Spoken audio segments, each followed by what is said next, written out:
Hey everyone, it's Tony again with the Stork Foundation. I wanted to create another educational video to talk about another acronym, because there's so many in the infertility world. This time the acronym is ICSI, I-C-S-I, and it stands for Intracytoplasmic Sperm Injection.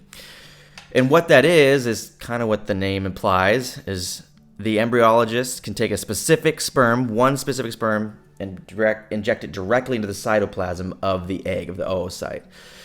So you might be asking, like, well, why do they do this? That's not always necessary, is it? No, it's not. It's the great step, and it's the best option for those. It's the most successful treatment for those who have male factor infertility. So part of every couple's workup for infertility is there'll be a semen analysis. And the semen analysis finds that there's a poor concentration of sperm, or the morphology is weird, meaning that they don't have a good shape, or they don't swim well. Then ICSI might be needed in those cases to help the sperm get to where it needs to go, because it can't do it on its own. Now, not all couples need it. If there's the semen analysis is normal, then it's not going to be necessary, and it costs a little bit more per cycle. But a lot of couples do it, and the American Society of Reproductive Medicine doesn't recommend it for all IVF cycles and all couples, but it is pretty common in cycles for it to be done. So the process: the sperm is received from the patient. They bring it in.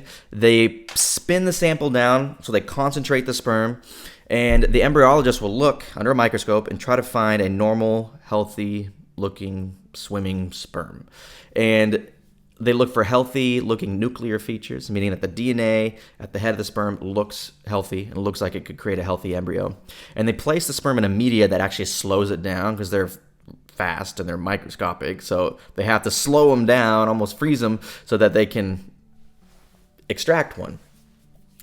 And then a pipette injects an immobilized sperm into the center of the oocyte. And from that point on, it's pretty similar to if you didn't do ICSI. They let the sperm and the oocyte incubate, and they check on it and reassess and see if it successfully made an embryo. And then at that point, they can go ahead and transfer it. So that's what ICSI is. So kind of in summary, it's taking a specific single sperm, putting it in a single egg. It's the best treatment we have for male factor infertility, and it costs a little bit more per cycle, but it's a success. It's very successful, and for the couples who struggle with that, it can be a godsend and help them get those healthy embryos that they're looking for. Hope you learned something, and I'll see you next time.